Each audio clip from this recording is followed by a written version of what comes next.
Some devotees with us this evening that were not with us during the day, earlier today. Okay. Well, too bad. No.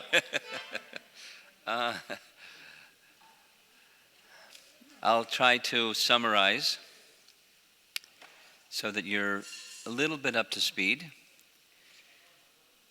We're, of course, discussing the first section, or rather, the first major portion of Tattva-Sandarbha by Jiva Goswami. In this section, it's called the Pramana Kanda, or the section that's aimed, it has an objective. The Jiva Goswami's explicit objective is to establish that of all possible evidences or valid sources of knowledge about Krishna, the best, Srimad Bhagavatam. So he has a very logical, sequential, compelling strategy. One by one by one by one. This domino hits that domino, and he crosses. We're going to cross the finish line this evening. We're going to end this section and start the next section.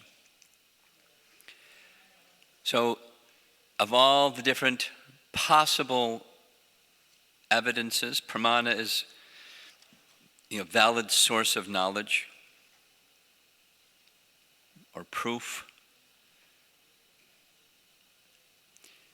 The ways of knowing transcendence the best is Shabda, and the Vedas are the best category in the Shabda category, a Purusheya Shabda, not human source of knowledge, but a transcendental source of knowledge, a Purusheya Shabda.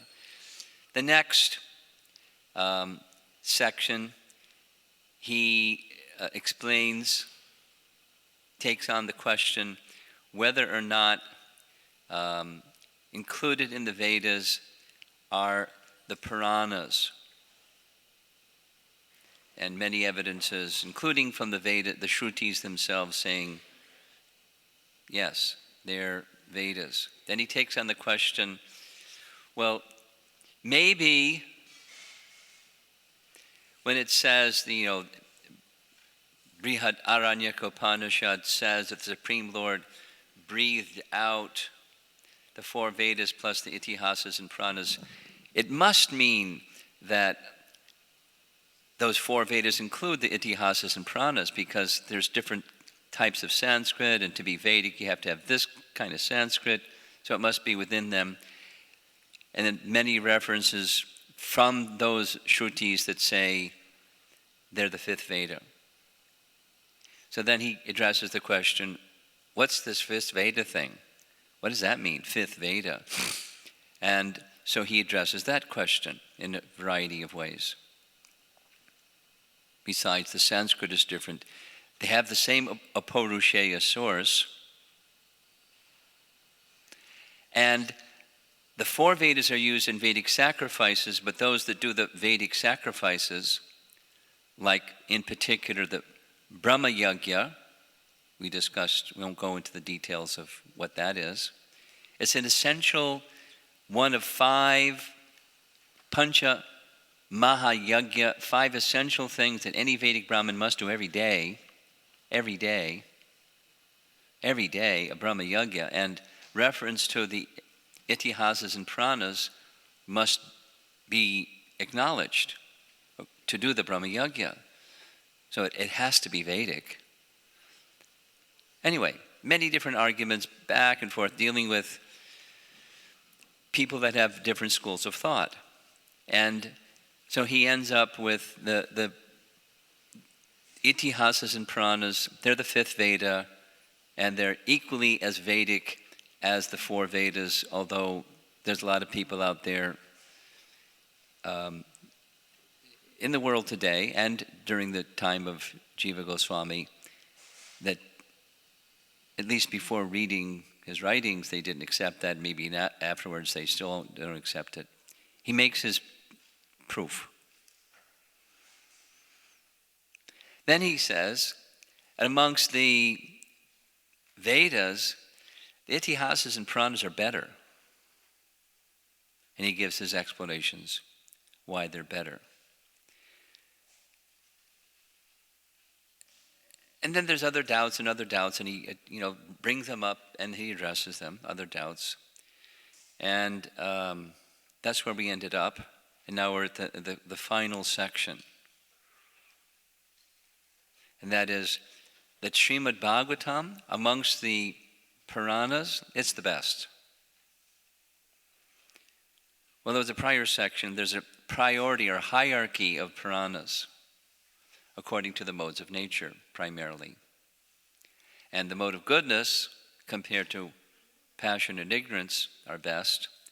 And Srimad Bhagavatam is not only mode of goodness, but it's Shuddha Sattva, and it represents the mature stage of Vyasa's realization. It's the mature fruit of all the Vedas.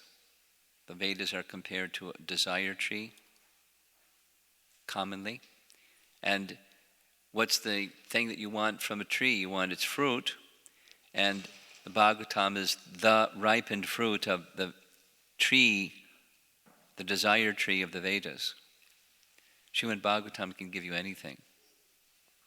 You better watch out when you read Srimad Bhagavatam. It helps us, it encourages us, it brings us to the position of improving and elevating our desires to the stage of transcendence. That's what the Bhagavatam does. So, that's where we are. And I made... When you look at the schedule of the verses that we're going to cover in the very back of the verse, I somehow inadvertently just left out verse 22. So you have to adjust the numbering, and we're going to cover a lot of ground this evening. Fasten your seatbelt. I've been trying to go slowly and say things multiple ways, at multiple times again and again, so it becomes more clear. Prabhupada said repetition is sometimes necessary for clear understanding. So I've been trying to do that, but I have to move into the fast lane and put on the gas pedal. So because I did the numbering wrong. So we're in the final section, which is Srimad Bhagavatam is established as the topmost of all scriptures. And that ends this section, as you can see. So we'll start with our friend Mr. Purvapaksha. By the way, Purvapaksha, as far as, basically means an opponent may say, an objecting, opposing person may say. Something like that, Purvapaksha.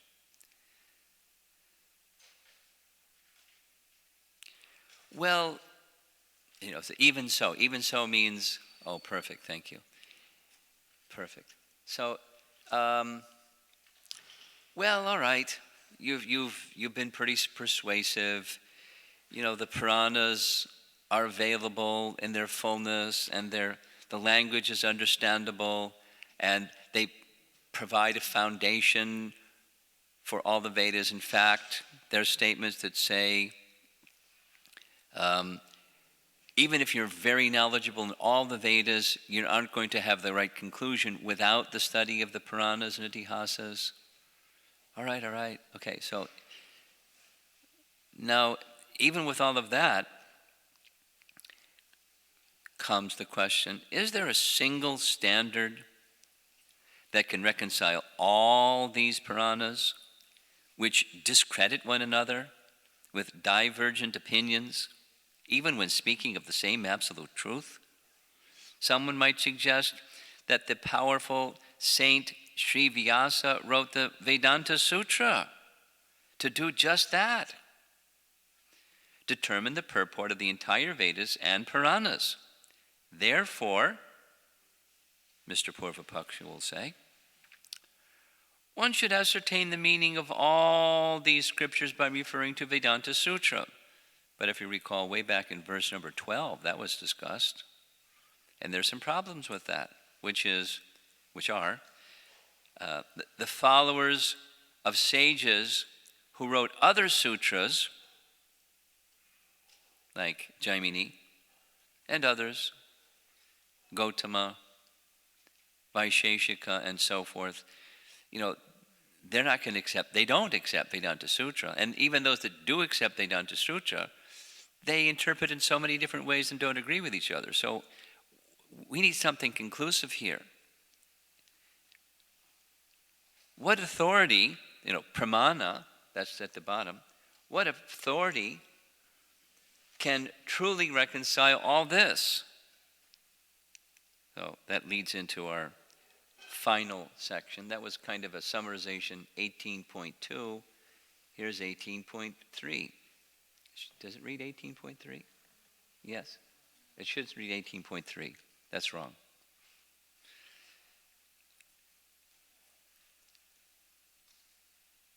Jiva Goswami writes, if we can find one scripture that meets the following 5 criteria, and we've got it. Here's the 5. It fits the definition of a sattvic Purana. If you remember, or at least those of you that were with us, you will recall, Padma Purana details the 18 Puranas fall into 3 modes of nature, 6, 6, and 6 makes 18. So the sattvic Puranas are the best, and Bhagavad Purana is more than a sattvic Purana. It's a Amala Purana. That's this reference cited here. Amala Purana means spotless Purana, means it's not just mode of goodness, it's Shuddha Sattva Purana. So Srimad Bhagavatam qualifies. Then, it has Aparusheya authority. Well, Srimad Bhagavatam has Aparusheya authority. That's been established. Krishna spoke this knowledge to Brahma. Krishna says that in 11th canto, chapter 20 to Uddhava. At the end of each night of Brahma, in the morning he again speaks to Brahma. He speaks to Brahma. And Brahma teaches it to Narada, etc. So there's a sequence. But he personally delivers the eternal Vedas to Brahma. So the source is a Purusheya, not a human origin. And the essential ideas of the Vedas, Itihasas, and Puranas are contained therein. And as a reference, 113 Bhagavatam, Nigama Kalpataror Galitam Palam, part of that verse, Shukamutha. So the Srimad Bhagavatam not only contains the essential ideas, it's the mature stage of those essential ideas. So Srimad Bhagavatam is being identified. It is based on Vedanta Sutra. And Srimad Bhagavatam is Vyasadev's personal commentary on Vedanta Sutra. So it's certainly based on Vedanta Sutra. And it's currently available in full on earth, thanks to Sri Tattva-Swami, who very meticulously, personally copied all 18,000 verses and verified this is the authentic version. Very similar as he did with Vishnu Purana. So he concludes, well said, sir. because you have reminded us about our revered Srimad Bhagavatam, the emperor of all Pramanas. Now, many hours of discussion took place before getting to this stage, but this is now the conclusion. And I appreciated very much what the BBT editors wrote in their commentary, so I'm just going to read it because it's so nice. Faced with the bewildering complexity of the Puranas, the non-linear chronology, cutting across millennia and universes, thousands of prehistoric personalities, and a pantheon of deities, critical scholars most often dismiss the whole body of Puranic literature as an incoherent collection of competing sectarian mythologies. Indologists are free to think in this way if they choose, but in fact, this freedom of judgment is also under the control of material nature. The way in which scholars filter what they see and form their opinions, and the influence they have on the public, are all part of nature's arrangement for keeping the secrets of transcendence concealed from the intrusion of material intelligence. And so this is now the conclusion of this section. Only by accepting the means of Shabda Pramana on its own terms can anyone begin to penetrate these secrets. And what does that mean? In one sense, we don't have to justify Srimad Bhagavatam other than it stands on its own merit. Many things have been said, and additional things could be said. For example, many of the Puranas stating very clear terms. In fact, that's the next section that's coming up. The best amongst us, all the Puranas, is the Bhagavad Purana. And which one is that? They give its credentials and it's how you identify it, which one amongst us. But we don't need those others to say it stands on its own. Like something like, the light of the sun reveals its own effulgence. Or you have, in the temple room, here's some, what do you call those? Highlights, spotlights, very intense, bright light. Okay, that's a very intense, bright light. And then look out at the sun. Which is brighter? So you don't have to I acknowledge he's brighter than me. You don't have to have that acknowledgement. It stands on its own merit. The sun is more luminous. Like that, that's what his conclusion is. So we just now finished the section to establishing Srimad Bhagavatam as the supremely authoritative source of knowledge. And let's go refresher time back to the very beginning of what is in the entire 6 Sandarbhas that Jiva Goswami is writing. What's he attempting to do? He's faithful to his line of succession, so he wants to establish that Lord Chaitanya's teachings are the highest. Anyone in any disciplic succession wants to do that. So he wants to do that within his disciplic succession. And he has a strategy. And it's a 3-part strategy. The first part is this one. Of all sources of knowledge, Srimad Bhagavatam is the greatest. Second, Srimad Bhagavatam teaches Lord Chaitanya's teachings. And then he gets the conclusion. Lord Chaitanya's teachings are the highest. That's his strategy. He's just completed the first part of his strategy. Now, it was pretty rigorous. And for some of the newer people, it was too rigorous. The crowd thinned out a little bit here.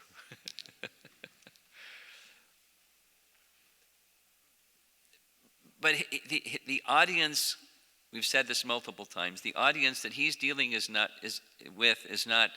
sadhana bhaktas, members of the Hare Krishna movement that are coming to the temple wishing to hear more. He's dealing with people that are out there in Purva Paksha land, and people that have other ideologies, and they have arms across their chest, listening skeptically to Jiva Goswami laying the foundation for why Srimad Bhagavatam is the best pramana. Let's hear your arguments. Bring it on.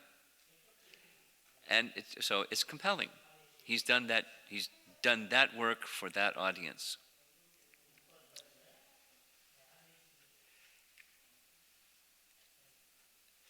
So next, it's still within the Pramana Kanda section, but we're going to go into section 3 of Pramana Kanda, where I changed the language. He has the wrong. Jiva Goswami next is going to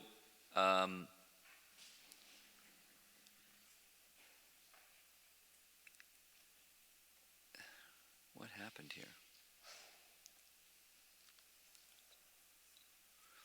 He's going to establish the.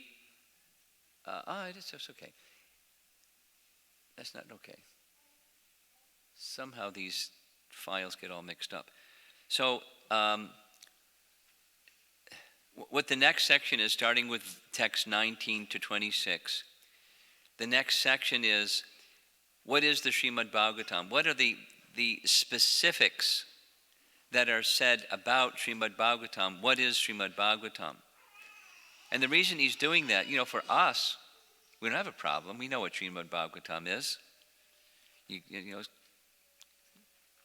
call up the 800 number for the BBT, or go to krishna.com and search for Srimad Bhagavatam and click, and it goes to Srimad Bhagavatam, and give your credit card information and give your address, and they send you Srimad Bhagavatam. That's what it is. But there's some other people that think something else out there. And during the time of Jiva Goswami, there were prominent schools that had this idea: when Bhagavatam is being glorified by the other Puranas, it's not the Bhagavatam that we know, it's another one. So he's addressing those people.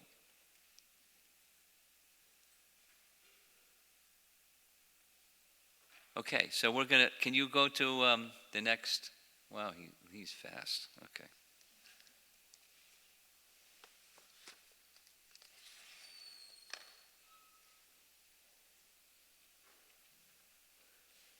We'll be covering, hopefully, Krishna permitting,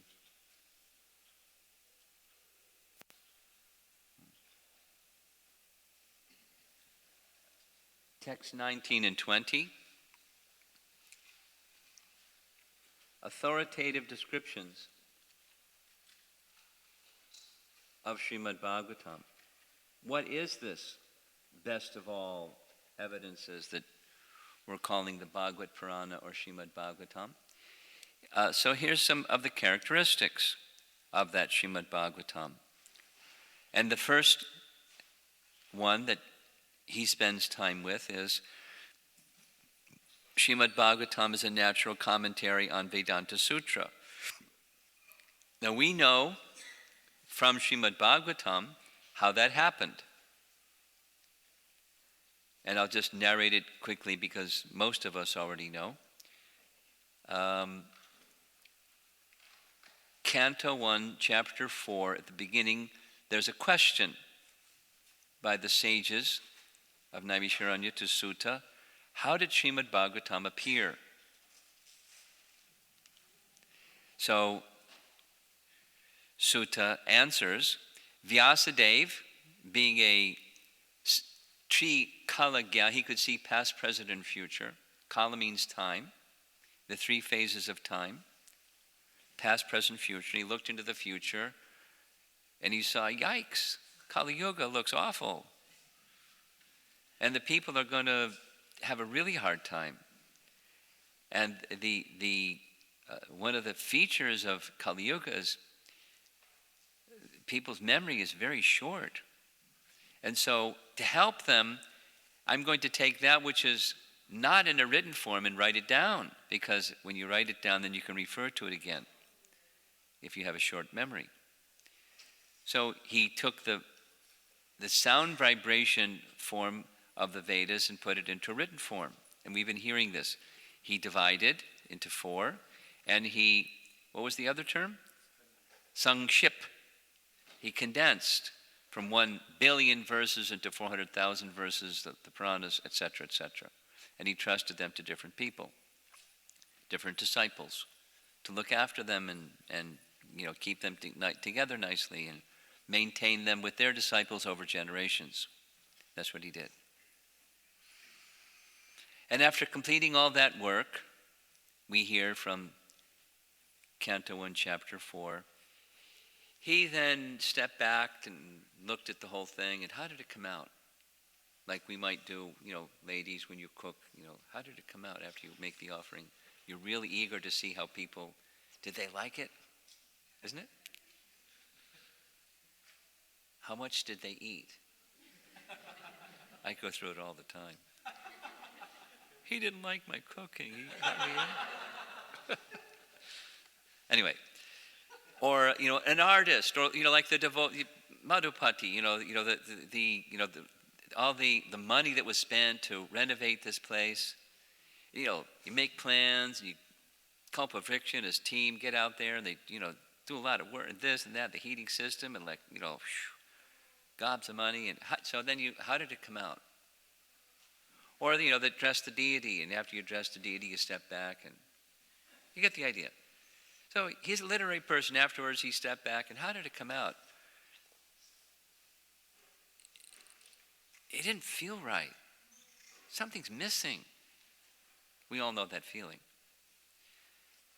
And so he wanted Narada to explain to him, what did I miss? So Narada came just at that, right in the nick of time. And Narada explained to him, you didn't sufficiently glorify the personality of Godhead. So you should write another literature. You take this Srimad Bhagavatam, that's one of the Puranas, and just go into trance, samadhi, fix your mind upon the personality of Godhead, the absolute truth, and the knowledge that's revealed to you, then compose such literature. Just about the personality of Godhead, forget the other stuff. You did that, you did fine with the other stuff. How people can find the necessities of material requirements through Vedic sacrifices, don't even deal with it. Just glorify the personality of Godhead. That's the ripened fruit. So then he recomposed in 18,000 verses this Srimad Bhagavatam. And part of it is a commentary on Vedanta Sutra, which was his composition. It's his treatise describing the Upanishad section of the Vedas that he compiled. Then he explained them or summarized them in Vedanta Sutra, and Srimad Bhagavatam was its commentary. So Srimad Bhagavatam is a natural commentary. That's exactly what Chaitanya Mahaprabhu said.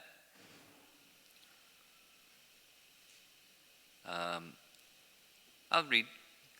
Indeed, Lord Vyas was not satisfied even after completing all the Puranas and the Vedanta Sutra. He therefore wrote Srimad Bhagavatam, which was revealed to him in trance as the natural commentary on his own sutras.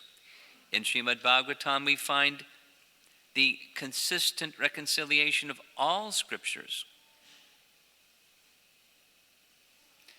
That the Bhagavatam gives the essence of all scriptures is shown by its opening with the Gayatri mantra. He doesn't recite the Gayatri mantra. He mentions the word Dhimahi. We'll see that in a moment. Wherever this word Dhimahi is there, it has a specific connotation. It alludes to, it's appropriate for, in conjunction with Gayatri. Think of the word meditation in English, how many words are there in Sanskrit to indicate meditation? In the Ashtanga Yoga system, there's 3 right there. Dhyan, Dharana, Samadhi. And there's many others that indicate you meditate on something. Dhimahi has a particular function or connotation. It's in relation to Gayatri. And Gayatri is very important within the Vedas. So here we see Narada coming to the ashram of Vyasa and instructing Vyasa what to do to prepare this Srimad Bhagavatam. So our understanding, of course from the Bhagavatam, but other sources have said the same thing, the Srimad Bhagavatam, it's not creative writing 101. It's Vyasa's realization of transcendental knowledge, eternal Apaurushaya knowledge, and it just became manifest, and he wrote it down. Now, this word Brahma Sutra, this title of this book, it's the same as Vedanta Sutra. It's the same thing, just 2 terms for the same thing. In Srimad Bhagavatam, Vyasa's commentary on Vedanta Sutra, Vyasadeva delivers the complete and unambiguous meaning of Gayatri in the opening verse, 1.1.1. Now, you see here there's a reference to Paramatma Sandarbha, number 105. Paramatma Sandarbha is the 3rd of the Sandarbhas, and in that text 105, it has about 160 subtexts to that 105. It's pretty long. And those of you that registered and left an email address, I'm going to send out to you, or have it sent out to you, that section from 105 that deals with Jiva Goswami explaining in Paramatma Sandarbha in a way over your head kind of language thing, the explanation of how it is that 1.1.1 Bhagavatam explains or is a commentary on Gayatri Mantra.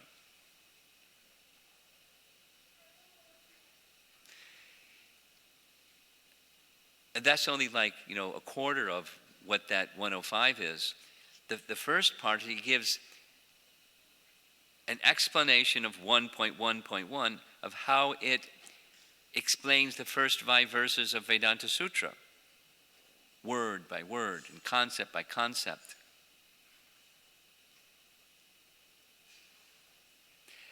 And then after that, he goes through the 10 subject matters of the Bhagavatam and how 1.1.1 deals with the 10 subjects of Bhagavatam.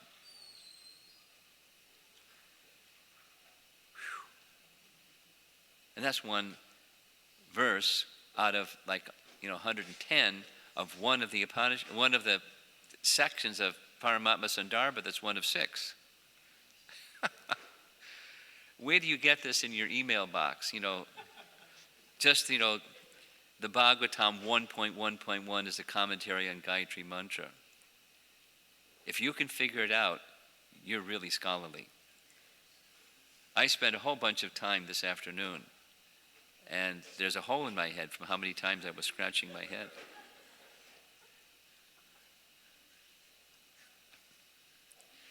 In the handout, those of you that registered got one of these, and inside here, there's Jiva Goswami's commentary, translation in English, of Jiva Goswami's commentary on some verses from Agni Purana that explain Gayatri Mantra. And that's very understandable. Reasonably understandable. Because it's the text and then his commentary on the text. So it starts on page 16 and goes through page 24. Look at it later. And I'll just summarize in really simple language. Gayatri, in this world, he even identifies in his commentary, in this world, there's a lot of different ideas out there on what is Gayatri a meditation upon. Some people think it's meditation upon the sun. Some people think it's meditation upon fire, Agni. Some people think it's meditation upon Brahman. And he's very, very clear with compelling logic, and he keeps saying it. This is very clear. No, it's a statement of Agni Purana, and he doesn't even give, in some cases, much commentary because it's very clear, at least to him. Step by step by step, Gayatri Mantra is meditation upon the Supreme Personality of Godhead Bhagavan. Not Krishna specifically, but the Supreme Personality of Godhead Bhagavan. By that distinction, I mean, just like in the sequence of the Sandarbhas, we're covering Tattva-Sandarbha. Following that is Bhagavat Sandarbha. It's a concept of the Supreme is a person. The source of everything is a person who has unlimited and inconceivable potencies. That's Bhagavan. The next is Paramatma.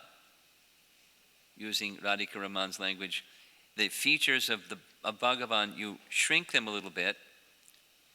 Like Vishnu has 60, not 64 of the qualities. So he deals specifically with matters of creation, material nature, and conditioned souls, and time, and stuff like that. That's Paramatma feature. Then that Supreme, the fourth Sandarbha is Krishna is that Supreme. So before we get to Krishna as the Supreme, he's stating in this little section that you have in your handout that it's the Bhagavan feature of the Supreme that's the object of meditation, of Gayatri. One can also meditate on the effulgence of the Supreme, just like we discussed this. When you look at the full moon, you're seeing the effulgence of the full moon when you see the full moon. You're not just looking at the effulgence, you're looking at the full moon and the effulgence of the full moon. So the Jyoti, without going through the language right now of Gayatri Mantra, the language of Gayatri Mantra mentions effulgence, but effulgence of what or of whom? Meditation is upon Bhagavan, the Supreme Person, who has effulgence. He is effulgent. His abode is effulgent. He's the source of material creation. He's the source of everything. Gayatri is a meditation upon Bhagavan. So that's what you'll find in Jiva Goswami's language from Agni Purana. And then when I send you this handout, not a handout, this mail out of a number of verses from Paramatma Sandarbha, essentially that's the message also. It's a little more complex. And Srimad Bhagavatam 111 makes it very clear. It's making a commentary on Gayatri. What is it upon which Gayatri is meditating? It's Bhagavan. So, Satyam Param Dhimahi. There's that word Dhimahi, indicating Gayatri. And Gayatri is meditating upon Satyam Param. What's Satya means truth, and Satyam Param is the supreme truth. So what's the supreme truth? Bhagavan. There's three features: Bhagavan, Paramatma, and Brahman. So Bhagavan is the basis and support of the other two. Aham, pratishto aham. Brahmano hi pratishtaham. There we go. Anyway, Gayatri Mantra is a meditation upon Bhagavan, and Jiva Goswami is writing here that the Bhagavad Purana make commentary on Gayatri Mantra as well as Vedanta Sutra. It's a meditation upon the Supreme Personality of Godhead. And this is the highest Dharma, Satyam Param.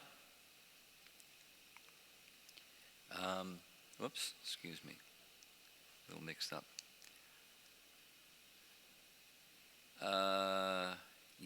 This just says that this is detailed in Paramatma Sandarbha 105, not only the Gayatri part, but the Vedanta Sutra part, and as well as the 10 subjects of the Bhagavatam part. Interesting reading. So next, 19.2, it begins a series of verses, and I'm going to, because of time, I'm going to try to go through them relatively quickly. Please forgive me. At the end, we're going to summarize. I'll tell you where we're going. There will be 9 different elements that other Puranas say about Bhagavad Purana. And Devi Bhagavad has 5, but not the other 4. That's where we're going. And it's very interesting, especially the other 4. Okay, so here we go, 19.2. The characteristics of Srimad Bhagavatam are further described in the Matsya Purana. Quote, that Purana is known as Srimad Bhagavatam, which, so here's one of them, explains the topmost principles of religion with reference to the Gayatri Mantra. That's 1. 2, and which tells of the killing of Vritra. So does Devi Bhagavad. And in the first verse of Devi Bhagavad, there's a Dhimahi mantra. There's a Gayatri mantra, first verse.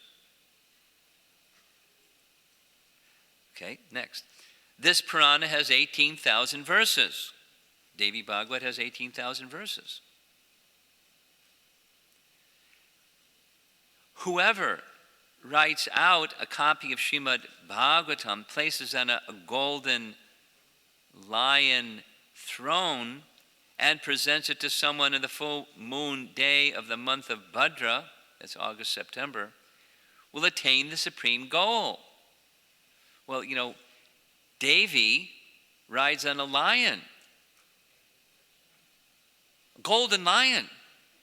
It's Devi Bhagavad, for sure. Just read what it says in Matsya Purana. It's the best.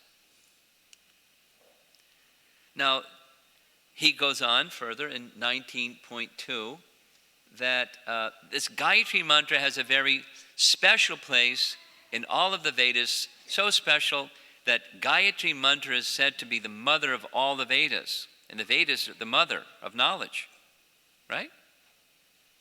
She's the mother of all mothers. She's Adi Mother, Adi Mata. And the reason given in Rig Veda is from the syllable Om, Gayatri has expanded. And then Gayatri, from Gayatri come all the other Vedic mantras, so she's the mother of the Vedas. Now, Gayatri mantra it's one of many. We discussed it before. I forget the exact term. Chandahas, is that it? Chandahas. It's a category of,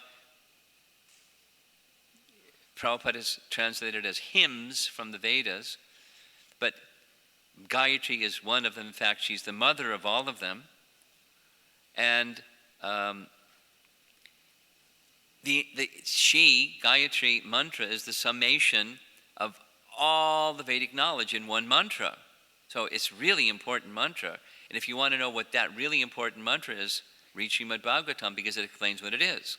In fact, you just read first verse, with a little help from Jiva Goswami and Agni Purana and the attachment that's in the handout that you got. So this Gayatri mantra from the Rig Veda, there's 24 syllables divided into 3 sections, 8 each. And it's not okay, well, it's okay, but there's a verse which says, in Padma Purana, you can go in a book, read Gayatri Mantra, and go to your heart's content and chant Gayatri Mantra, but you're not going to get any phala or fruit from that. In fact, it's not even supposed to be uttered aloud. So rather, the Padma Purana verse that's quoted in Hari Bhakti Vilas also, and many places in Prabhupada's teachings, Sampradaya Vihina Ye Mantras Te Nishpala. Pala and Nishpala. Fruit and no fruit.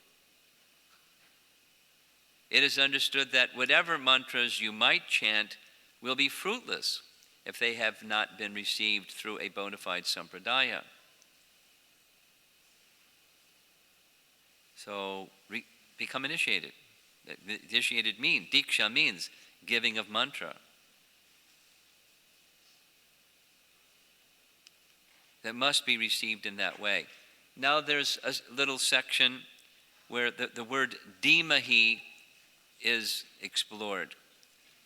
Jiva Goswami says, well, let's do this right because it shows first. This is a cover of a book by Sridhar Swami called Bhavarta Dipika. And you'll see this image a number of times because I couldn't find a better one. Bhavarta Dipika is Sridhar Swami's commentary on Srimad Bhagavatam. Here it gives the period of his life. I showed in contrast, he came a little after Madhvacharya, but before Chaitanya Mahaprabhu. And he came from a different sampradaya than Chaitanya Mahaprabhu and Madhvacharya. He came from the Vishnu Swami line, or sampradaya. And as I mentioned, he was a very ardent Nrsimha Bhakta. But so we'll hear, I'll mention it. Like Madhvacharya, Bhavarta Dipika was written. Sridhar Swami was interested, he had a strategy that goes like this. And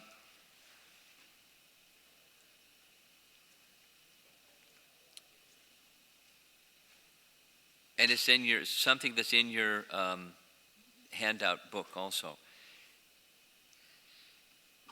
Shankaracharya was very, very popular, immensely popular, and whatever he did and said, people paid attention to.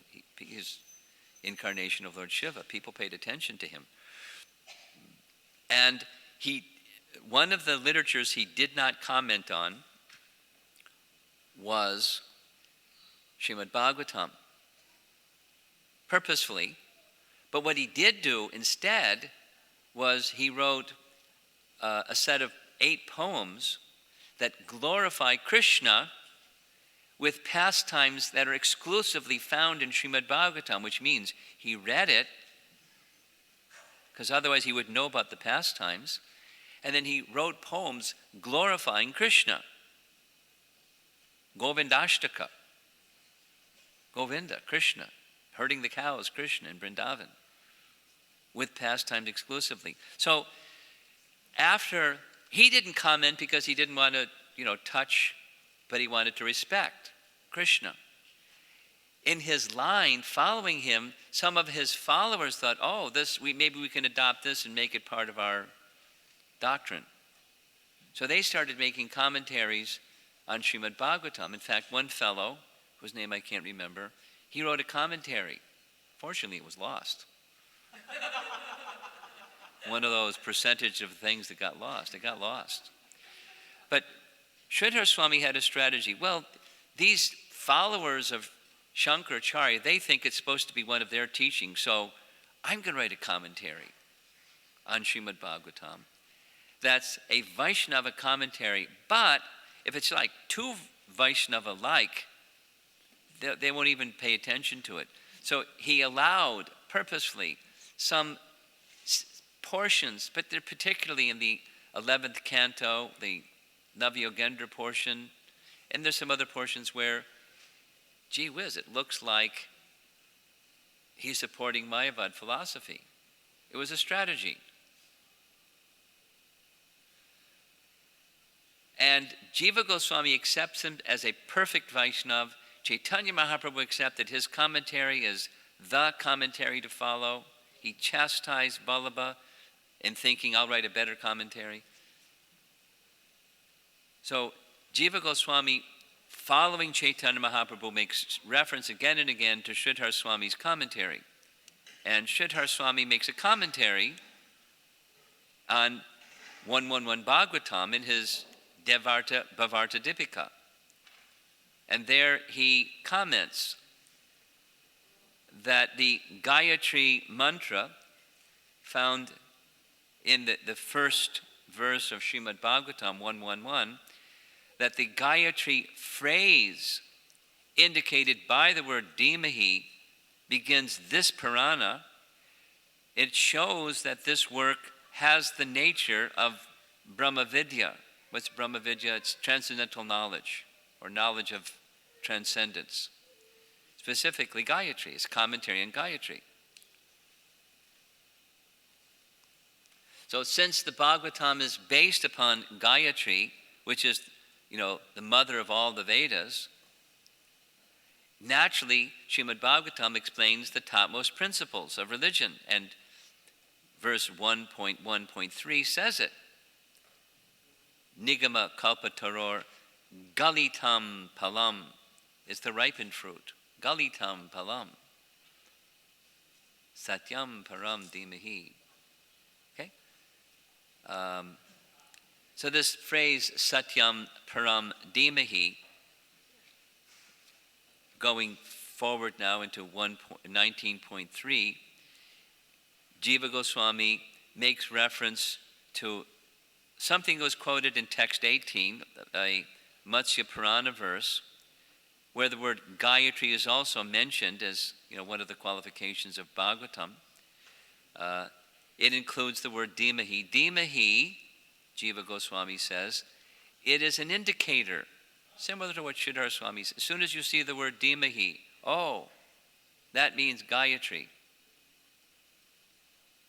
Or it's implying the purport of Gayatri. And Srimad Bhagavatam begins in that way.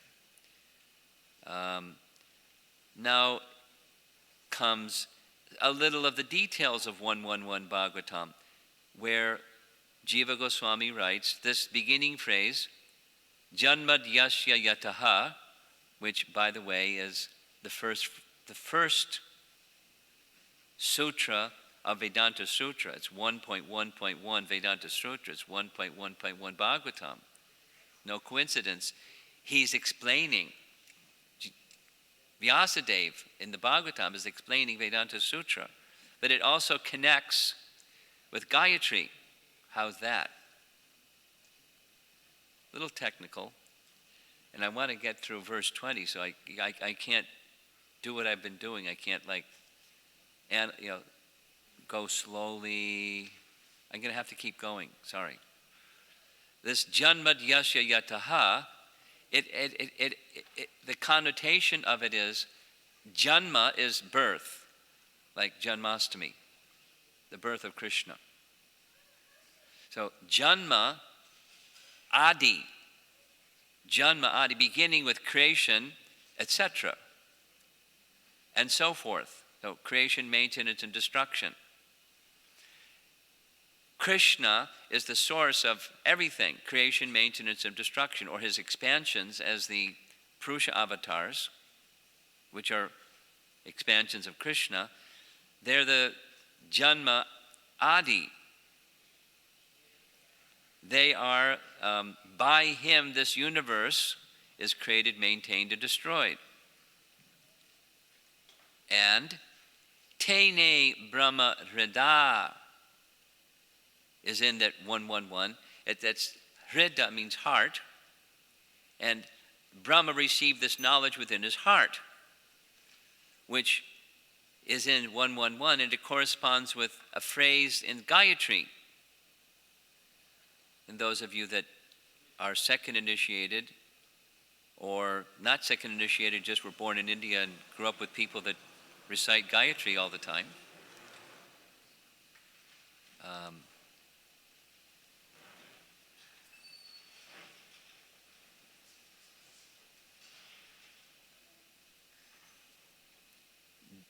Dio yo na prachodayat, which is this, he who inspires everyone's intelligence. Dio yo na prachodayat, he who inspires our intelligence. Corresponds with, so that Gayatri phrase corresponds with Tene Brahma Hrida.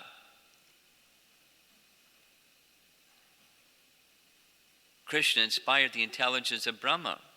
And if we absorb ourselves properly in the sound vibration of Bhagavatam, same potentially can happen with us.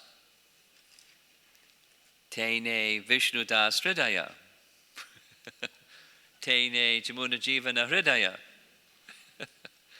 Etc. Krishna can inspire from within your heart the realization of the absolute truth. That potential is there through connecting with sound vibration. As is the message of Gayatri, one who meditates on Gayatri.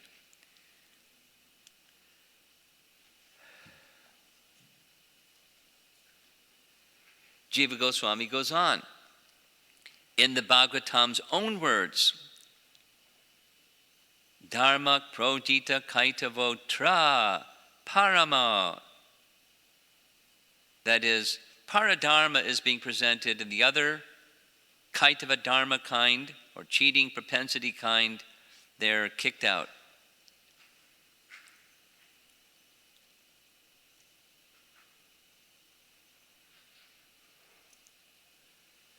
So Bhagavatam is propounding the highest truth, the highest dharma. That's this thing at the top, Satyam Param Dhimahi. The Dhimahi, the Gayatri meditation is on the highest truth, the highest dharma. Okay. Now comes a bunch of information. So I think I'm going to go a little slower with this one, because it's a bunch of information. Or maybe I'll just say it and you can come back and look at it later. What this slide does is what is summarized in the handout book. The Jiva Goswami's commentary on Agni Purana's explanation of how 111 Bhagavatam explains Gayatri Mantra. That's what this one slide does. And you could have a whole course just on that. I mean,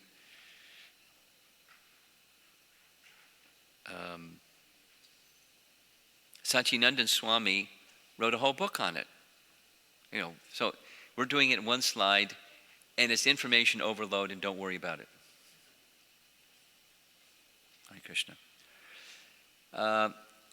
This is a direct quote from Paramatma Sandarbha, that nice piece of literature I'm going to send to you at the end of the course.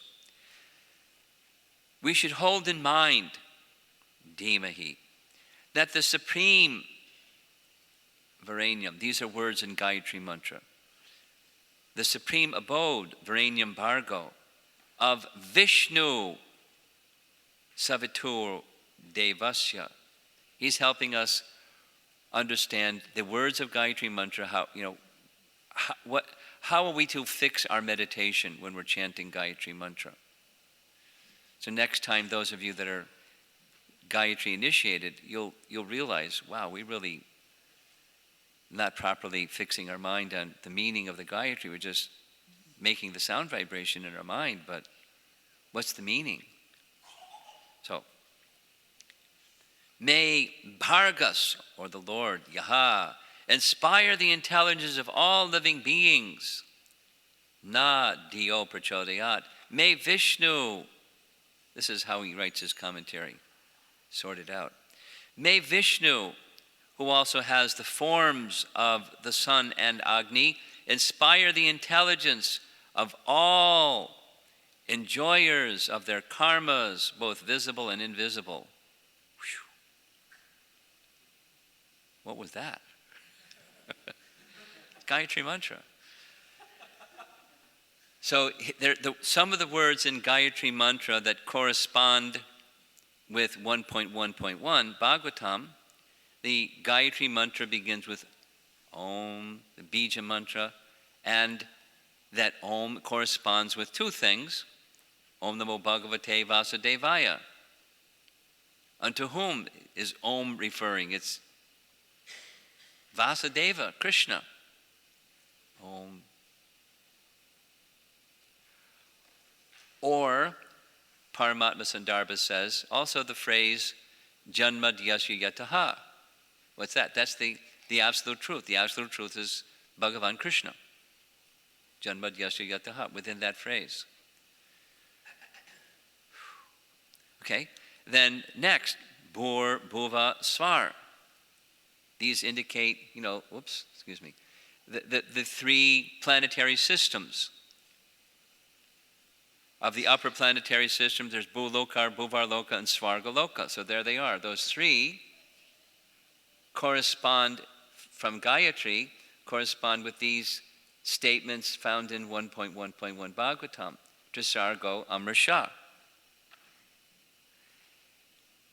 In Paramatma-Sandarbha said both deal with creation and the phases of creation. So they correspond. And Savitur Varenyam Bhargo. He has multiple readings.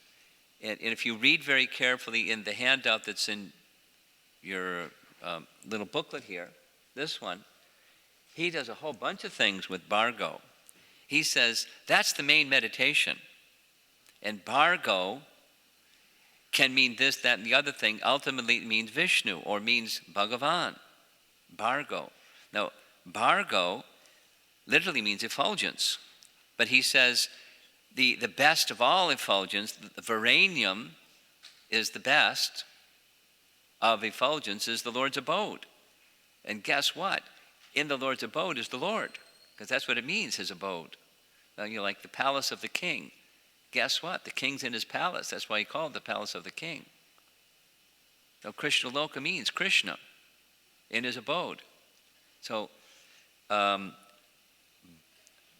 Varenyam Bhargo is the worshipable effulgence of the abode of the Lord. And that implies the Lord. This Sanskrit word, Savitur. Savitur means the sun. And he goes through his whole explanation in the handout that you have. The sun, from whence does the sun derive its power for illumination? From the Supreme. If you read Brahma Samhita, it's very clear. The sun derives its power from the Supreme, Govinda. So actually it's not meditation upon the sun, as some people say. Gayatri is a worship of the sun. It's worship of the person from whom the sun derives his power.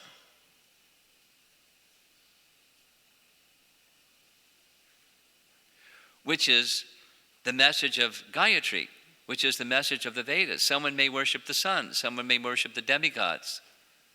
But from whom do the demigods derive their power? That's the absolute truth. The Vedas are revealing the absolute truth. Gayatri is also. The Bhagavatam is just doing it very explicitly. The terms for Gayatri for Bhagavatam is Dhamna Svena. Dhamna, that's his abode, his Dhamma, and Sva, his own abode. Bhagavatam is meditating very clearly on Krishna in his abode. And Gayatri is saying Savitor Varenyam Bhargo. It can be confusing or indirect, or as we saw that little quote where 11th Canto, Chapter 3, it says, the Shrutis are often indirect. Remember that discussion? And when somebody says something indirect, you're puzzled. What do you mean this or that or the other thing? Can you say it directly, please? So, well, I don't like to say things directly because I don't want to hurt anybody's feelings. So I say things indirectly. They're puzzled with even what I'm meaning. Anyway, the Bhagavatam is very direct. Dhamna Svena. And the Gayatri is Savitur Varenyam Bhargo. You need, Jiva Goswami to help you unpack it, what is being said. And Devasya Dhimahi. So Devasya literally means divine. And in the Bhagavatam, it's Svarat.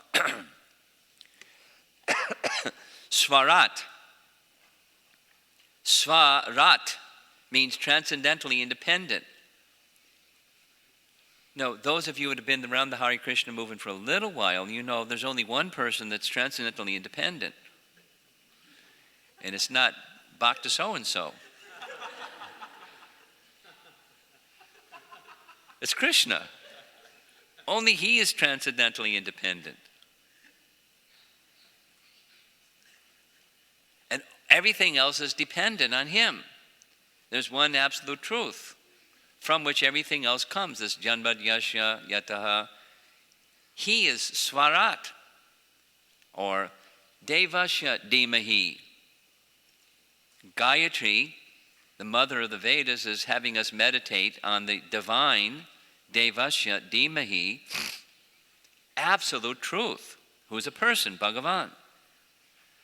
Okay, I'm going to move on because we have to finish our... Those of you that have received Gayatri Mantra, I invite you to read that section a few times so that you're a little more aware of what we're chanting when we chant Gayatri. It's because, according to Hari Bhakti Vilas, when chanting a mantra, you should know, or you should meditate upon the meaning of the mantra that you're chanting. So, and if you have the book, you can go through this section, and you can go to the Sarva Samvadani, and so take some time. When I send this little material out from Paramatma Sandarbha 105, go through it, scratch your head, but you get an idea of what it is that we're to be meditating upon when we're chanting Gayatri Mantra. Now you can keep it really simple, and it's the supreme somehow. I don't exactly know how this puzzle part fits together with that puzzle part, but it's meditation on the supreme somehow. So that's a good beginning. But then it's meant, Brahminical work is refined and finer, and then it will help you. Prabhupada said like this, and it's true. It will help you chant the Hare Krishna mantra better. And by chanting the Hare Krishna mantra better, it will help you chant the Brahma Gayatri and the other Gayatri mantras better. And by the way, the realization of Brahma to give us the Vedas was from chanting, his tapa was chanting Gayatri mantras that he received from Krishna. It's very explicitly stated in Brahma Samhita. So Gayatri mantra chanting is very important, and it's very important you know what you're chanting when you're chanting. Your meditation is dhimahi, it's fixed in the right way. So we're going to move on to text 20. I hope, my apology, I have to move quickly just to cover the material. So some scholars of Jiva Goswami's time held that Devi Bhagavat, rather than our Srimad Bhagavatam, was actually the Bhagavatam glorified in the other Puranas. There she is, Devi Bhagavat. And when some of those traditional scholars read the Puranas, this passage from Matsya Purana, that on a full moon night in the month of Bhadra, you place the Bhagavatam on a golden throne. Well, they don't say golden throne. It's Hema Simha. Simha means lion. And Hema Simha is a golden lion.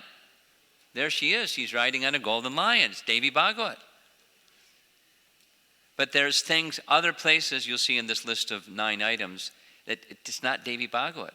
It's rather the Hema Simha means a golden throne. Like Simhasana, the lion throne. Right? Okay. So in both of these Puranas, pictured next, over here, the Skanda Purana and Agni Purana, they say the very same thing in the same Sanskrit. And here's what they say. The Purana, known as Srimad Bhagavatam, recounts the deeds of humans and demigods in the Saraswat Kalpa. Devi Bhagavat doesn't do that.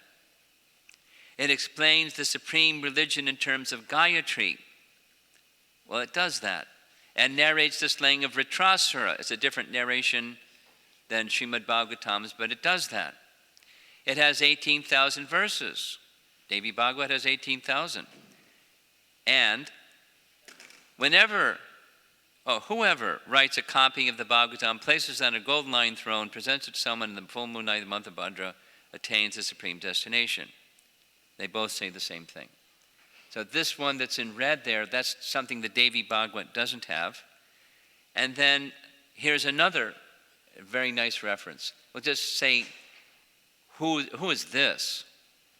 Here's a human body and a horse's head. Dadichi. Who are these two? Ashwini Kamaras. I'm going to narrate this story, in case you don't know the story.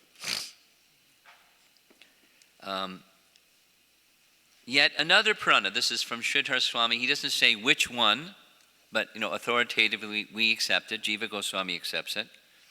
The Purana, known as Srimad Bhagavatam's 18,000 verses, divided into 12 cantos, there's another 12 cantos, begins with Gayatri, both begin with Gayatri, describes the Hayagriva Brahmavidya, Hayagriva Brahmavidya, connected with the slaying of Vritrasura. Okay, so now, story time.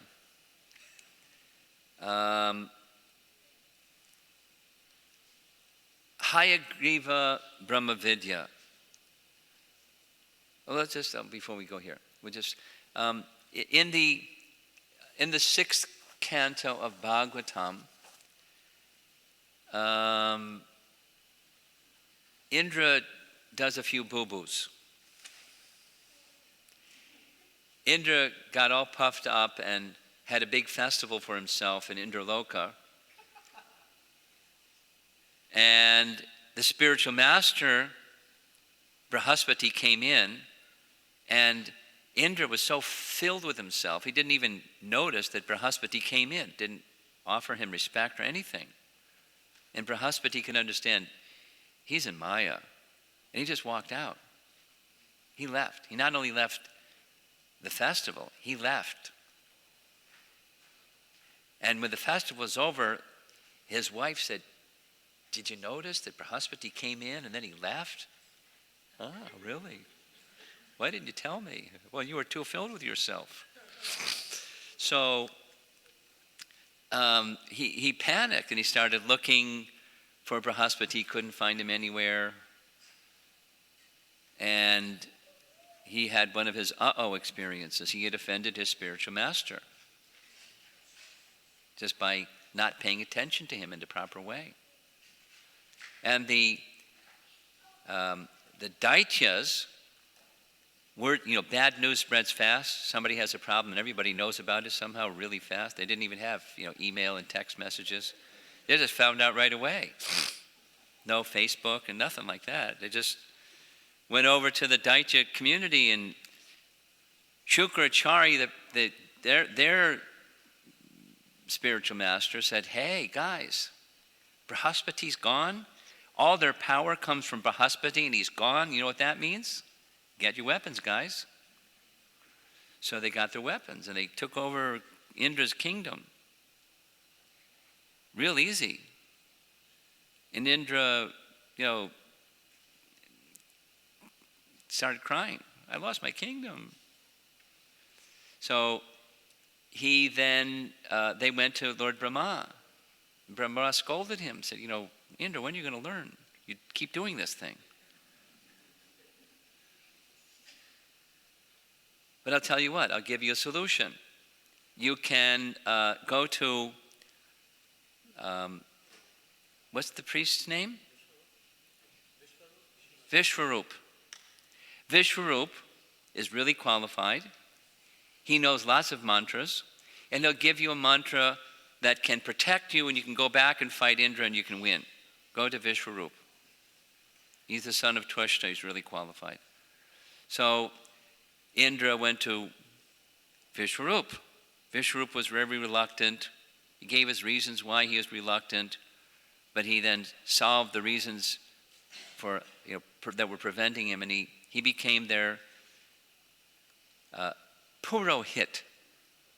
The priest that did yajnas for them.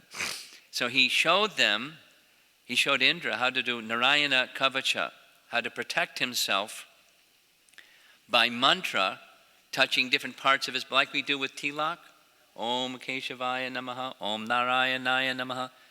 Don't just, smear something. Say the mantra, because it's the mantra and you're touching the parts of the body that give protection to the body. That's what Narayan Kavacha is. Names of Vishnu touching different parts of the body, so he was protected. And we went back into the battle, and he defeated the Daityas. So he was feeling happy again. Notice, happy, unhappy, happy. And then he gets unhappy next. It happens like that. So Indra realized, wow, Vishwarup's really good. What other mantras do you know? I know Somarasa. Oh, great, Somarasa mantra. Okay, let's have some Somarasa yajnas. And so he did. He performed Somarasa yajna, but Vishwarup's mother was from the Daitya side. So he did all the mantras. Indra didn't know all the mantras. He knew the mantras, and it included giving some of the Somarasa to his mother's relatives. Indra found out, what? You're doing Soma Yajna and you're giving Somarasa to the Daityas? And he took his sword and cut off his head. Actually, he had 3 heads. He cut off his heads. Temper tantrum. He cut off his heads of a Brahmana. Big problem.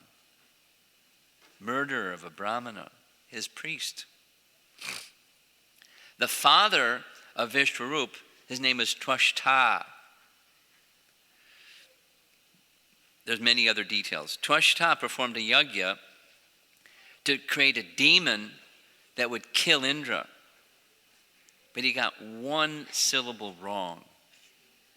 So instead of creating a demon that would kill Indra, he created a demon that would be killed by Indra. 1 syllable wrong. Indra Chatro instead of Shindra Chatroho. Makes a big difference. So the demon that was created was Vritra, mentioned. Vritra. And Vritra came and, huge, big creature, fierce-looking, big trident, roared so loud that mountains would fall over. And he came charging to destroy the demigods. And they ran for their lives. He told them, stand and fight, don't run for your life. Anyway, so many things happened. So,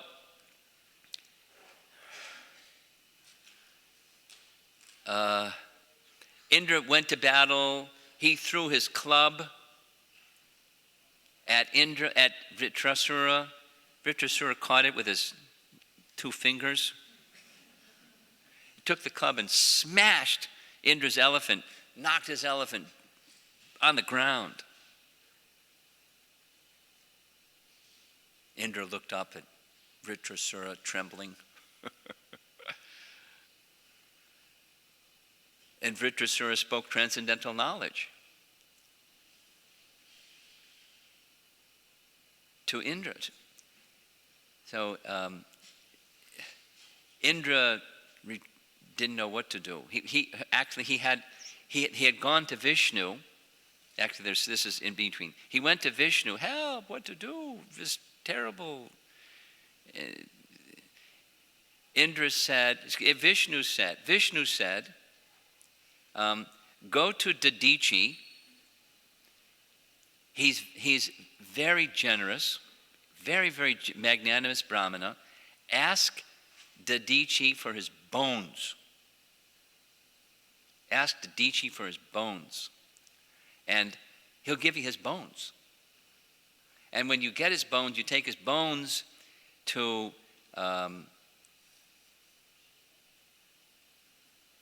what's the architect of the demigods? Vishwakarma. Take the Vishwakarma and he'll fashion you a thunderbolt. With that thunderbolt you can deal with, you can kill Vritra. So this Dadichi, that same Dadichi, same person, very magnanimous Dadichi, he had Brahmavidya. Brahmavidya means transcendental knowledge. So these 2 Ashvini Kumaras, they're physicians in the heavenly realm. They went to Dadichi and said, can you give us Brahmavidya? He said, sure. But I'm occupied right now.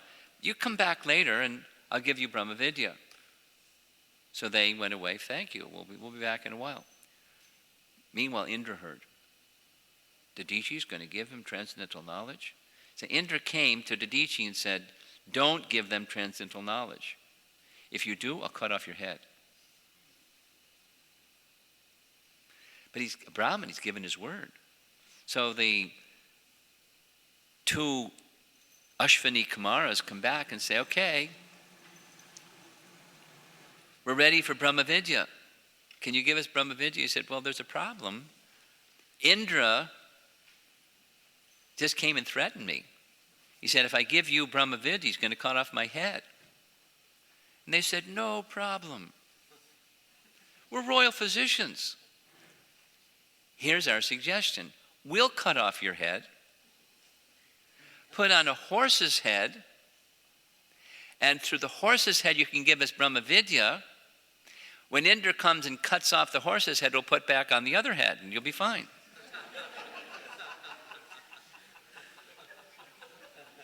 And he said, fantastic, let's do that. So there's Dadichi with a horse's head giving Brahmavidya to the 2 brothers, the twins, Ashvini Kumaras. So now, in the next slide, Jiva Goswami explains the Hayagriva Brahmavidya mentioned in this previous verse, meaning the doctrine of the Supreme, Brahmavidya, taught by Hayagriva, is the Narayana Varma, which Vishvarupa also gave Narayana Varma to Indra. His protection by Narayana.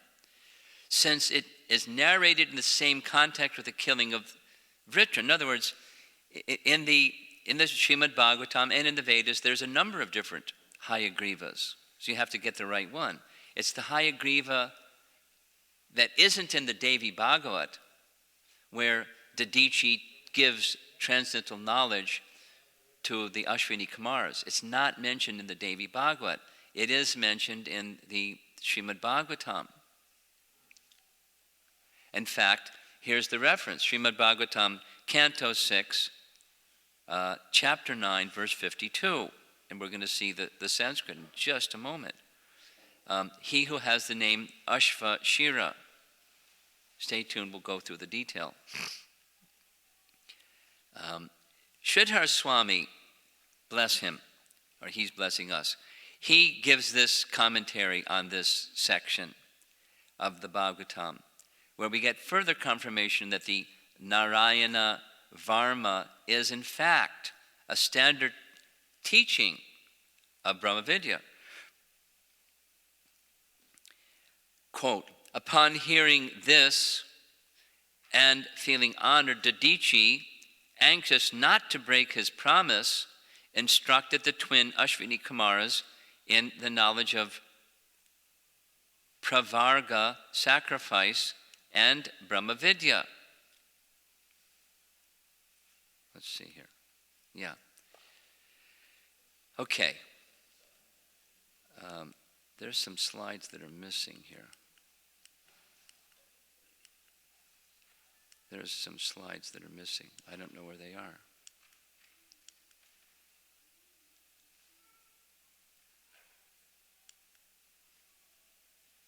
Oh well, carry on. 20.4, because the time is moving. Since Srimad Bhagavatam is pleasing to the Supreme Lord and his devotees' favorite book, it is the supremely sattvic scripture, as stated in the Padma Purana in Gautama Rishi's question to Maharaj Ambarish. So Gautama Rishi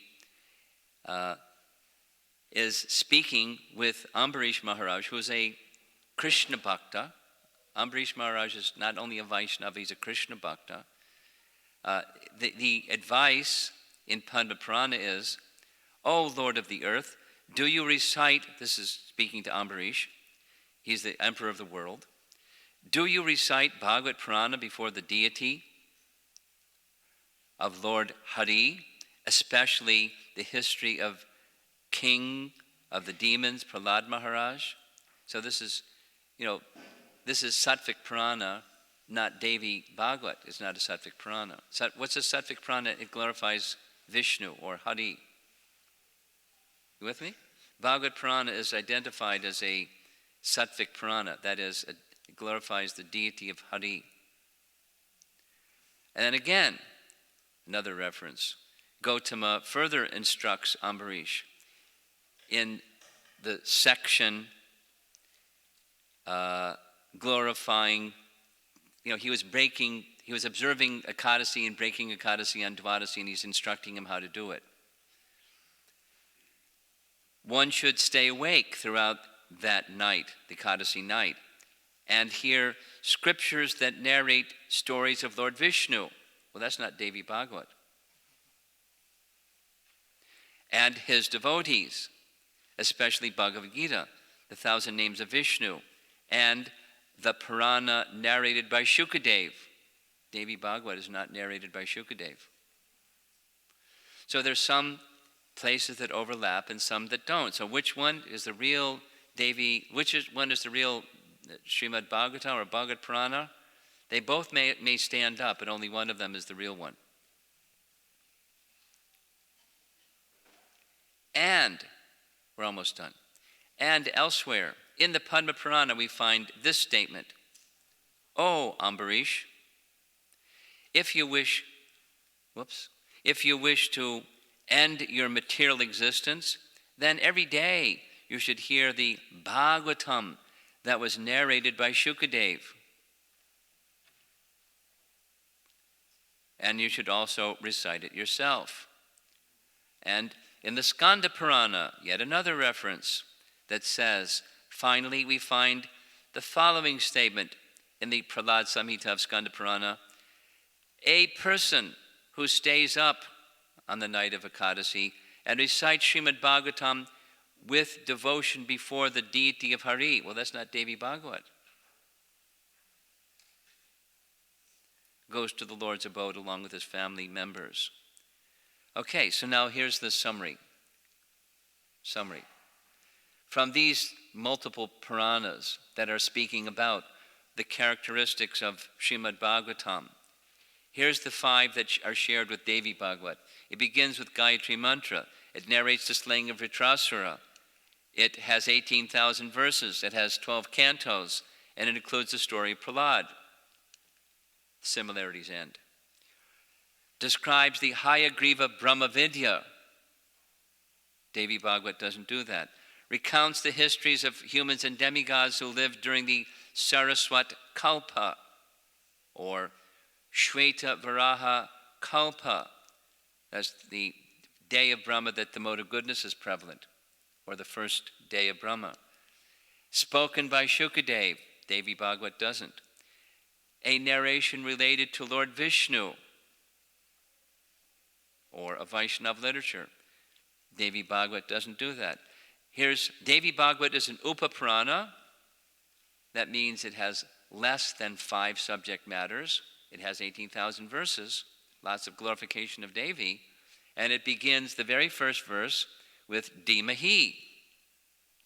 In fact, this Dhimahi, that's an indicator of Gayatri, is there in the following way. Here's the verse.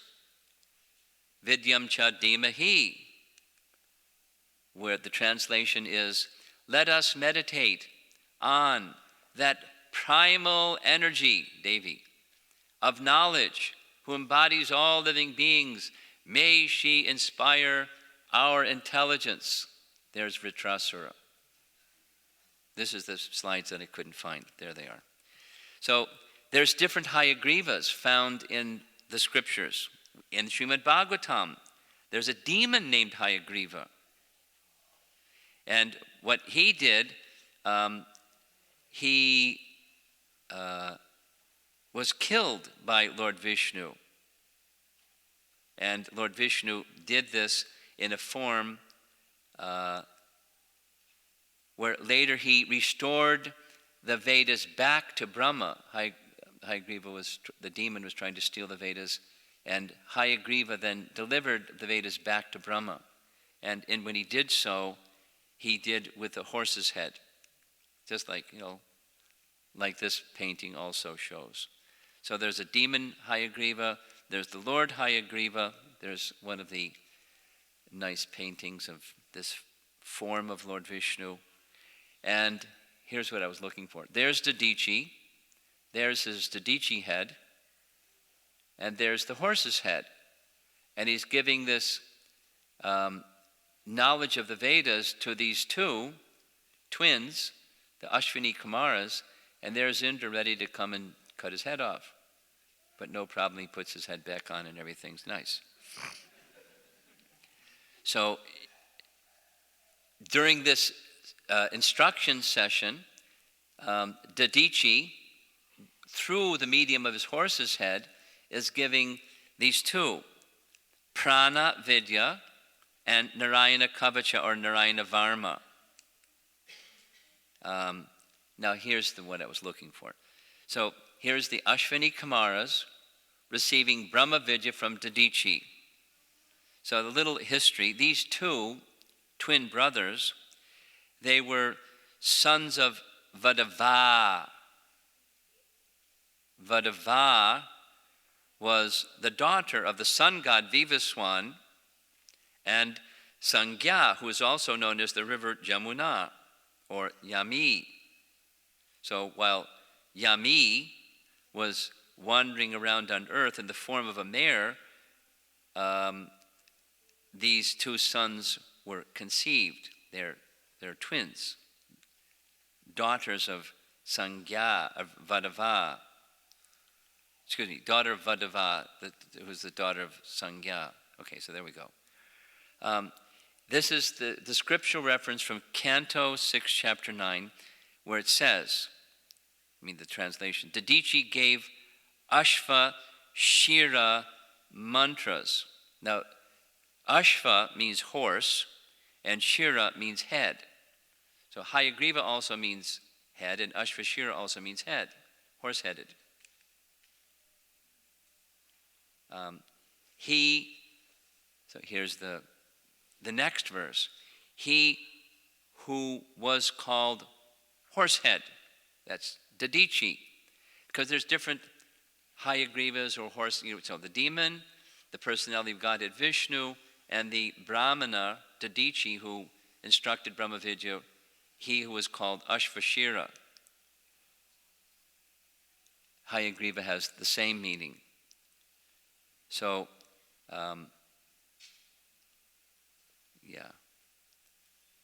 there's, in different texts, it's not always is he called Dadichi, is sometimes called Dadyansha, but it's the same person.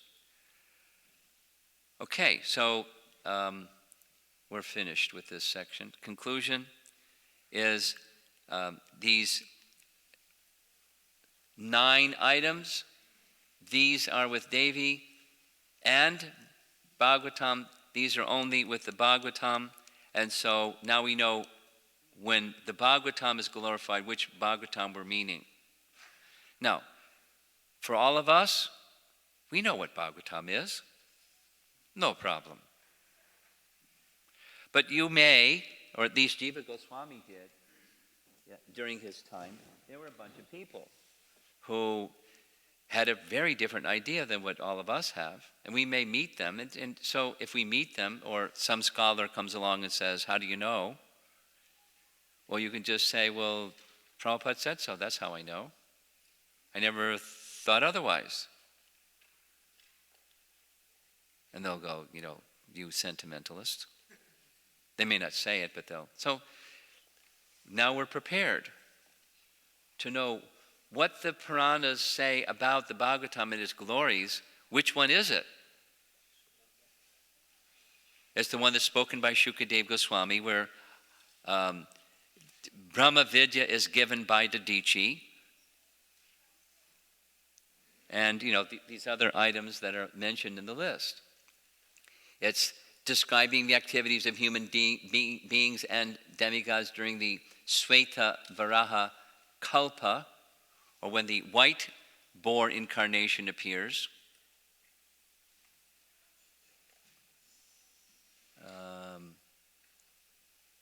And it's narrations related to Lord Vishnu. In other words, it's a Vaishnava literature. That's the qualification the other Puranas are using to glorify that Bhagavatam, that Purana that's the best, which is part of the whole section. Srimad Bhagavatam is the best Pramana. Okay.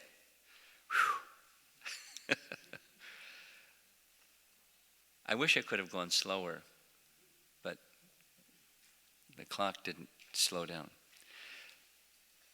Any discussion? You have are you ready? Yes. About the first sloka of Srimad Bhagavatam. About the which one? First sloka of Bhagavatam. First sloka. Is the Gayatri mantra there, Satyam? No, it's implied by the word Dhimahi, and its meaning is explained in the text. So, in the sloka, the Gayatri mantra is not there. Yeah, that was the same question, and the answer is no, it's not there. So, it is a reference to Brahma Gayatri mantra, is it? By the word Dhimahi. Oh, okay. And what's the meaning of Gayatri mantra? It's in the text itself. I'm repeating myself now. Okay. Yes, Mahamantra. Guru Maharaj, like Srimad Bhagavatam is the natural commentary on Vedanta Sutra. Yes. So, and it is narrated by Sukadeva Goswami. No. Well, the Bhagavatam at 111 isn't. The Bhagavatam is narrated by Shukadeva Goswami and is compiled by Vyasadeva. Yes. Is that where the trick question you were going to get into? Yes. I thought so. Okay, that's clarified. Okay, gotcha. And then It's called the Stump the Swami question. I could tell it coming before it even came out. And the second part is like, what makes the portion of Vedas treated as a Purana? Like, is it a narration Yes? that makes it a Purana, No. a category of Purana? No, the category of Purana, it must cover 5 subjects to be a Purana and 10 to be a Mahapurana. And it includes descriptions of some things. Though some of them are prose and some of them are poetry. Okay. But that's not a requirement, but it covers those topics. Okay? Thank you. Some are in certain meter, some aren't. Flexible. So, someone want to carry the microphone? Thank you. Maharaj, Gautam Rishi was speaking with Ambarish. Is that the same Gautam Rishi of the... I assume Raj- so. I don't know. I can't confirm that. I just assume so.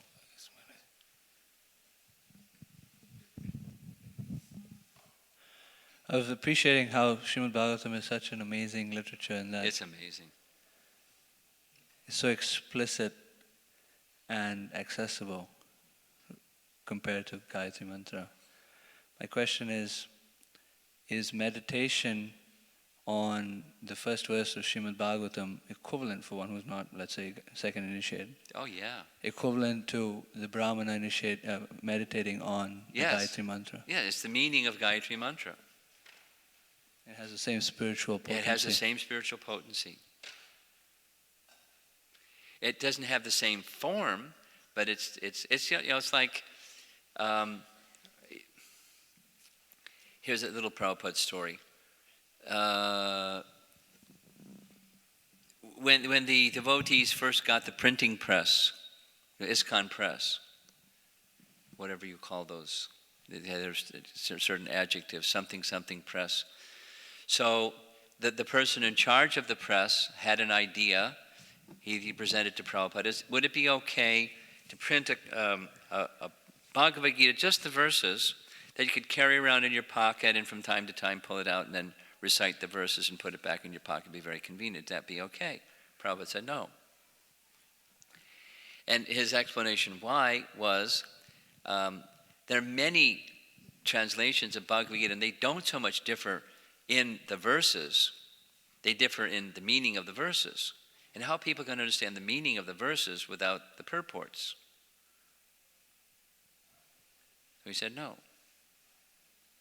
So it's the one who chants Gayatri Mantra, it's having received it through disciplic succession, even if we don't exactly know what the meaning of it is, there's a potency in that, receiving that. Now anybody can, we may not know what the meaning is, but we should learn what the meaning is and meditate on the meaning while we chant the mantra. And the meaning can come directly from the 111 Bhagavatam, which then the rest of the Bhagavatam is an expansion. So we just study the Bhagavatam.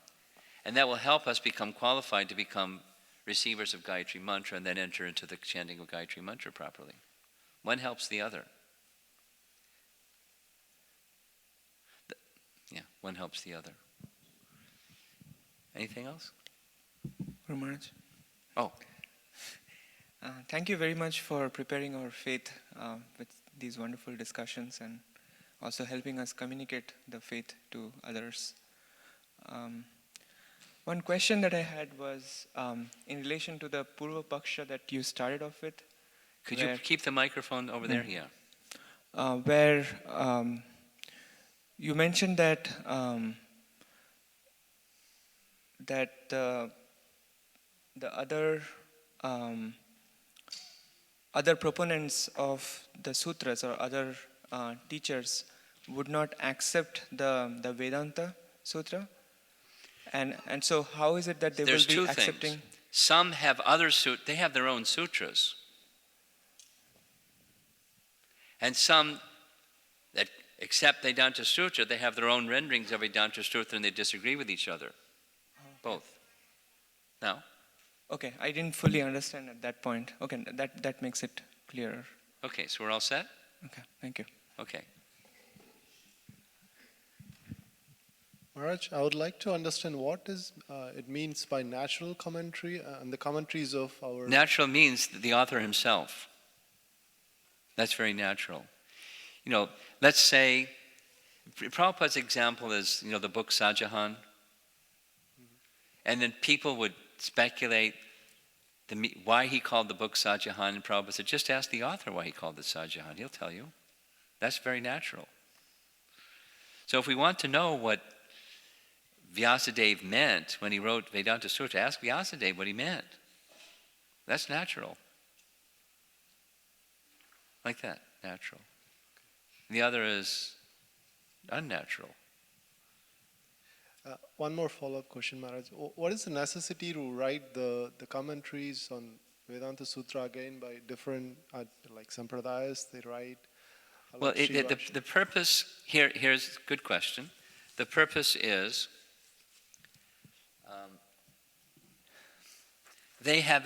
each of the Sampradayas has a certain perspective on, let's say, the Vaishnava Sampradayas, on worship of the Supreme. So to express their perspective, the frame of that perspective comprehensively comes by commenting on the verses of Vedanta Sutra. So the followers of Ramanujacharya have their bhasya, their commentary on Vedanta Sutra. It explains their perspective, or specifically Ramanujacharya's perspective. And everyone following him must adopt that perspective. They may express this or that, but it has to be in the... So, and then over here, there's Madhvacharya. He worships the Supreme Lord with a particular perspective. And the comprehensive way of expressing that perspective is a commentary on Vedanta Sutra, etc. That's why they do it. They accept the Yas, they accept Vedanta Sutra, they have a perspective, or darshan, on Sambandha Abhideya Prayojana. Because Vedanta Sutra has those divisions also. There's 4 parts. The first 2 are Sambandha, and then Abhideya and Prayojana. So as followers of Madhvacharya, Ramanujacharya, Vishnu Swami, whoever, our perspective on Sambandha is this, our Abhideya is that, and our Prayojana is whatever it is. In terms of Vedanta Sutra, that's like, the frame of reference. Is that all right? Yes, thank you, Maharaj. And it's specifically what those great acharyas, the primary preceptor of a sampradaya does. They take all these teachings that are, miscellaneous, and they put it in a very comprehensive form. Systematically and comprehensive. Same language. Following Vedanta Sutra. Because that's the frame of reference. That's their gift. That's what makes them the acharya for that sampradaya. And it's authoritative for the entire sampradaya. Anyone that's a Sri Vaishnava must line themselves up with Ramanujacharya's Srivasya. They must. Or they're not a Sri Vaishnava. Okay? Thank you, Maharaj. Guru Maharaj, you mentioned 2 or 3 times that the Vedas are indirect about mentioning about the Supreme. The message of the Vedas is more indirect, whereas the Puranas is direct and foundational. Because the Bhagavatam says it, Bhagavatam itself says that the Lord likes such indirect descriptions. How so? I can't tell you the reference, but it says that the Lord is very happy when He's indirectly glorified. Well, He likes the Vedas. He doesn't dislike the Vedas. He's the source of them. No, in preference to direct glorification. I don't know what you have shown me some references and we can discuss it, because you may mean it in a certain way or certain context that I'd have to see the reference. Okay, thank you.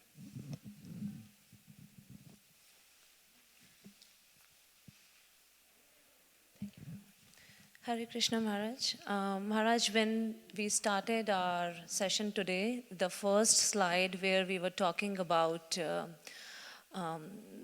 Puranas, that they are Apurusheya, Puranas and Vedas. Yeah. Now I'm thinking, this is the 28th cycle of Manu, and we discussed that within 1,000 times in a day of Brahma, every time these Yeah. Vedas are manifested. Correct. And this time Jiva Goswami is saying that this is an Apurusheya, not a human form, not through a human. Well, let's qualify. Yeah. You didn't get it completely correctly. Let's go back and edit a little bit. Is that okay? Yeah, Because the frame of the question may take away the question. maybe. Yeah. The other 999, they're Shaktivesh avatars. That was my question, because they are all Jiva Tattvas, Brahma, Narada, and then Parashar Muni. They are all Jiva Tattvas. So then in other yugas also, the Srimad Bhagavatam, is it in Purana, is an Apurusheya or Purusheya? Because They're Aparusheya. When to do that service, they have to be empowered. Right. You know, an ordinary fellow cannot do it. It requires, it's a Shaktivesh function. They get, Lord Hari's Shakti to do it. Otherwise they can't do it. So it's Aparusheya because of that reason. But when they do it. So now what's special? If it's, Shaktivesh or Vishnu Tattva, Jiva Tattva or Vishnu Tattva, what does it matter? They have the potency of the Supreme Lord. One could argue like that, because they're both Aparusheya, Aparusheya, Aparusheya. What's the problem? But this time we really emphasize that Krishna Dvaipana Vyas is Narayan himself. Yes, that's special. But then in other yugas it will be called as Apurusheya because they are Yes. empowered. You're correct. Okay. I have one more thought, and I don't know how to frame it, but this has been going on in my mind. In June, when you gave Tattva-Sandarbha seminar about 1.7.4, and we Yeah. discussed today also Apashyat Purusham Purnam, and we said Vedvyas saw Lord Krishna, Radharani, and a whole spiritual world. Yeah, isn't that nice? That is nice, very nice, and then I'm thinking that we know the difference between Vishnu and Lord Krishna, and today again we touched a little bit on it, that Vishnu has 60 of those qualities, and Krishna has 64 of those. Please excuse me if this is not right, but my thinking is that all the big devotees, Prahlad Maharaj, Dhruva, or Amrish Maharaj, everyone saw Lord Vishnu. They're pure devotees too. They are pure devotees too. And only Vedvyas, and in my mind coming is Ramananda Rai, when Chaitanya Mahaprabhu showed him Radha and Krishna. And these are the two places where Krishna is mentioned, but otherwise pure devotees, they have only seen Lord Vishnu. No, it's not. That's not correct. The examples you have referred to, out of that limited number, it's correct. But there are many that have seen Krishna, Radha and Krishna. Many. Not just Ramananda Roy.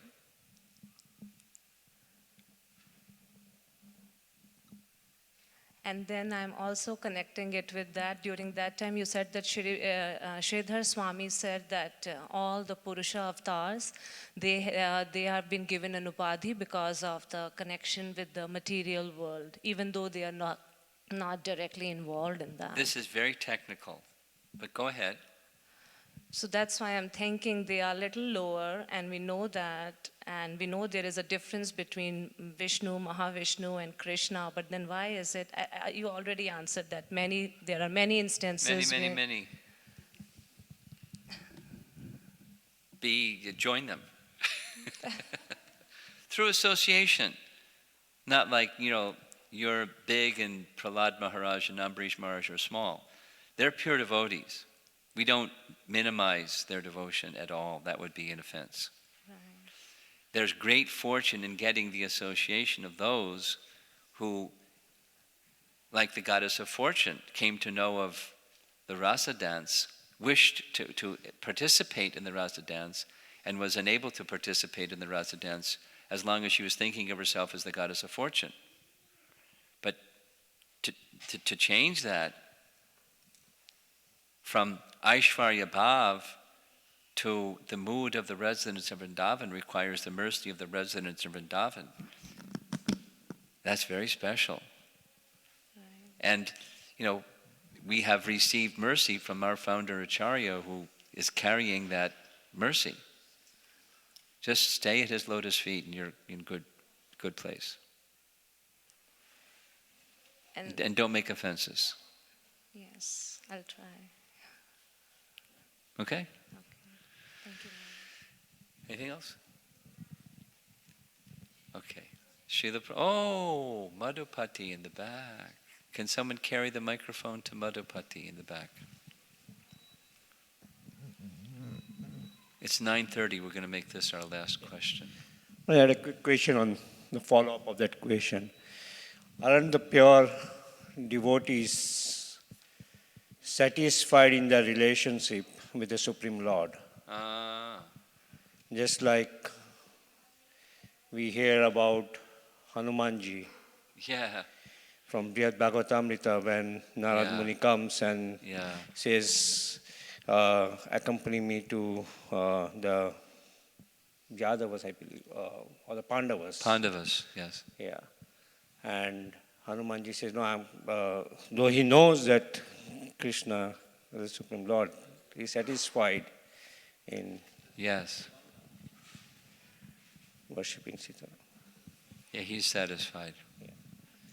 So, wouldn't in the same way Prahlad Maharaj also, everybody else in the Did you capture that, Shalini? You captured his reply? One is feeling a sense of fullness. Prahlad Maharaj, offer him, hey, how would you like such and such? And, he's just a Nrsinga Bhakta. He doesn't want to go somewhere and, become something other than a Nrsinga Bhakta. Hanuman, he's not only quite content, offer him anything, and he just wants to glorify Ram. Those persons are fully satisfied in their position, pure devotees.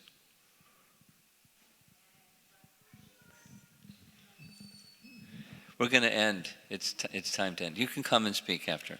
Srila Prabhupada ki jai.